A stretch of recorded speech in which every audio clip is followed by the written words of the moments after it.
你是個好人嗎？現在出場的是好人先生，而按照好人能上天堂的理論，他一定是第一個進天堂。這沒什麼啦，盡力把事做到最好就是啦。你10屆都守了嗎？咦，差不多啦。曾經說過謊嗎？當然，誰沒說過謊呢？真的是這樣啊，不如一起來檢討看看吧。好啊。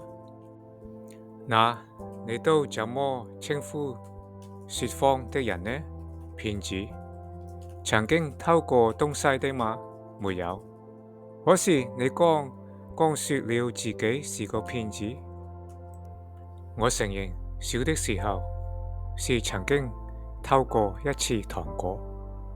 那你都怎麼稱呼偷東西的人呢？小偷。曾經對人想入非非嗎？那當然。基督說，凡看見婦人就動慾念的，這人心裡已經與他犯奸淫了。馬太福音5章28節。曾經用神的名字詛咒嗎？沒有眼睛啊，笨蛋！這可是做神的名，不可妄稱耶和華你神的名，因為妄稱耶和華名的，耶和華必不以他為無罪。出埃及記20章7節。你剛剛自己承認自己是個騙子、小偷、褻瀆神名及在心中犯奸淫的人，而這些還只是10誡中的4項而已。好吧，所以我並不完美，其實還沒完啊。罪不只是做我們不該做的，連我們該做卻不去做，都算是罪呢？知道應當行的善事，卻不去做的，就是犯了罪。雅各書4章17節。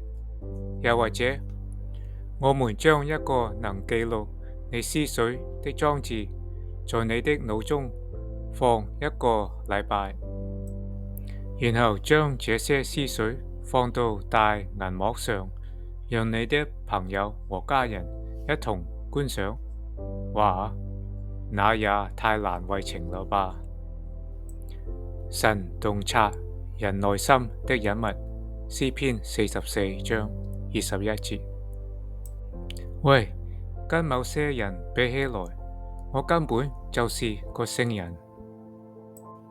更何況，即使你每天只犯這5項罪，1年下來，你就累積了1825項罪。因此，當你到了70歲的時候，你違反神的律法已經不下127000次了呢。而在審判日那天，你必須對自己的每一項罪做說明。我們各人必要將自己的事在神面前說明。羅馬書12章12節。你會在法院對法官這樣說嗎？神為什麼不直接原諒我呢？我知道我不斷的違反律法，不過難道你就不能睜一隻眼閉一隻眼呢？事情過去呢，算了嘛。一個不公義的法官也許會這麼做，但一個好的法官是應該這麼說：為了正義，你必須為你的罪付上代價。神是神聖公義的法官，他痛恨罪。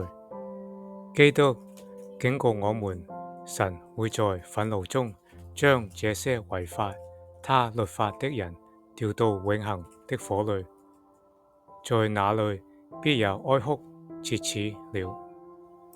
馬太福音42節。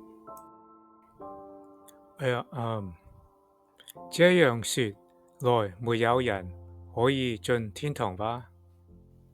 辦法就只有一個，由一個無罪的人願意為你擔當你的刑責，讓正義得以伸張，這樣你就能重獲自由。